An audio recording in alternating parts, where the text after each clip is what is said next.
샬롬. 지난 주간 중에 지방을 다녀올 일이 있었습니다. 들판은 벌써 황금빛으로 변해가고 있었고 과수원 사과나무는 햇빛에 물들어가고 있었습니다. 코로나로 인해 외출도 어렵고 해서 답답하고 마음이 우울하지는 않으신지요. 짬을 내서라도 인근 공원이나 동산에라도 가서 바뀌어져 가는 그 여름과 가을의 오브랩을 한번 감상해 보시죠. 오늘 묵상할 말씀은 고린도후서 1장 23절부터 2장 17절입니다.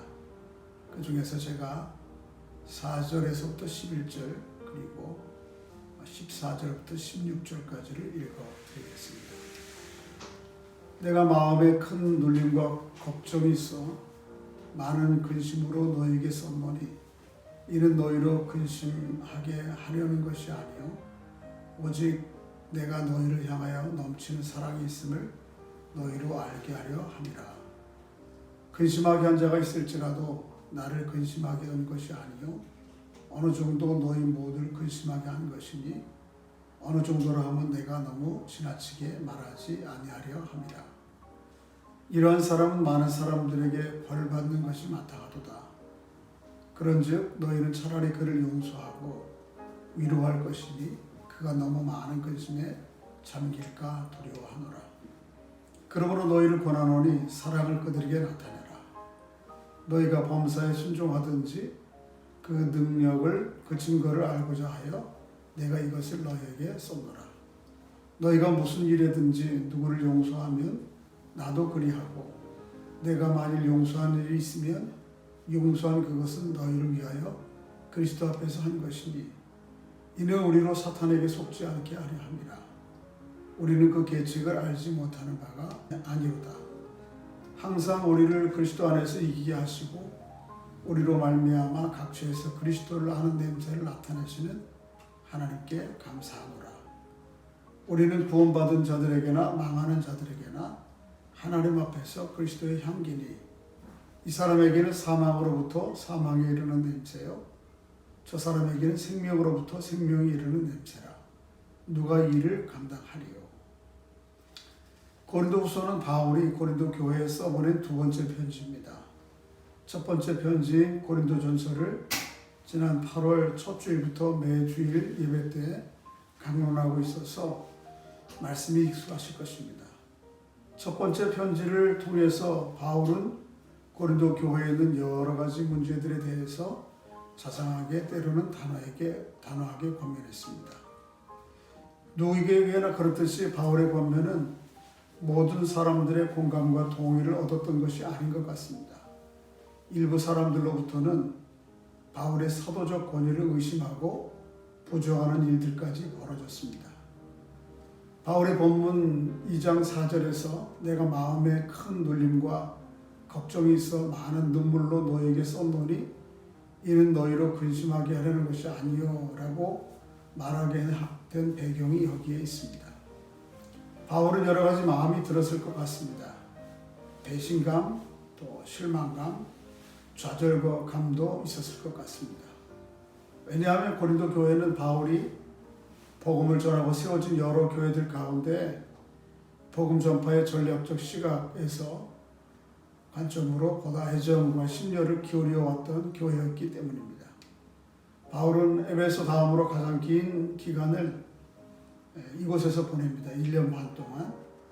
그렇게 사랑의 수고를 아끼지 않았는데 돌아온 곳은 차가운 냉소였던 것이죠. 찹찹하고 답답한 마음을 추스르고 바울은 목회자로서 또 복음으로 그 아들을 낳은 아버지로서 다시 권면하는 것입니다. 바울은 자신에 대해 의혹을 제기하는 또 부정하는 사람들에 대해서 똑같은 방식으로 응대하지 않기를 고린도 교회 나머지 성도들에게 권면합니다. 차라리 그들을 용서하고 사랑하라고 부탁합니다. 7절에 너희는 차라리 그들을 용서하고 위로하라 하고 8절에도 그러므로 너희를 권하노니 사랑으로 그들에게 나타내라고 권면합니다. 물론 이렇게 권면하는 바울 자신이 그들을 용서하고 사랑으로 품은 것은 너무나도 당연한 것이겠죠. 쉽지 않은 선택이지만 이것이 그리스도인의 마땅한 모습이 아닌가 하는 생각이 듭니다. 이렇게 선택하고 결행할 수 있는 동기와 힘은 우리 본문 10절에서 용서한 그것은 너희를 위하여 그리스도 앞에서 한 것이니 라고 기록되어 있는 것처럼 그리스도 앞에서 가능한 일이죠. 사실 이것은 우리의 감정과 의지로 할 수 있는 것은 아닌 것 같습니다. 우리들의 감정과 의지를 가지고 어떻게 자신을 실망시키고 좌절시키고 배신했던 사람들을 용서하고 사랑으로 품을 수 있겠습니까? 우리 주님이 우리에게 대해서 먼저 그렇게 하셨기에 또 여전히 그렇게 하고 계시기에 우리도 그분을 따라 조금 흉내를 내는 것일 뿐이겠죠. 바울은 우리가 우리 자신을 실망시키고 우리를 배신한 사람들을 용서하고 품어야 할 이유를 두 가지를 본문 후반부에서 더 밝히고 있습니다. 하나는 11절 말씀같이 우리가 서로 허물과 죄에 대하여 용서하지 않고 품지 않으면 사탄이 그것을 통해 계략을 펼치기 때문이라고 합니다. 사탄의 목적은 갈라디아서 5장 20절 말씀같이 사람들로 하여금 원수 맺는 것, 분쟁, 시기와 분냄과 당짓는 것, 분열하게 하는 것입니다. 그렇게 다른 사람들과의 관계가 사탄의 계략의 놀이터가 되게 내버려둬서는 안 되겠죠. 다른 하나는 15절의 말씀같이 우리가 그리스도의 향기이기 때문이라고 합니다. 우리를 힘들고 또 아프게 한 사람들을 용서하고 품어야 해야 되는 이유는 우리가 그리스도의 향기이기 때문이라는 것이죠. 그러면서 14절에는 이렇게 용서하고 사랑으로 품는 것이 이기는 것이요 또 적극적으로 그리스도의 향기를 드러내는 것이라고 말합니다. 여러분과 제가 그렇게 용서와 사랑으로 품음을 통해 그리스도의 향기를 짙게 드러낼 수 있기를 소망합니다. 기도하겠습니다. 하나님 아버지, 우리들이 맺고 있는 사람들 간의 관계가 때로는 바람대로 이루어지지 않을 때가 있습니다. 나는 사랑의 수고를 다했는데 결과는 실망스럽고 때로는 배신감이 들 때도 종종 있습니다. 그럴 때라도 다시 주님이 제게 그렇게 하시듯이 용서와 사랑으로 그들을 품을 수 있는 마음과 힘을 더해 주옵소서.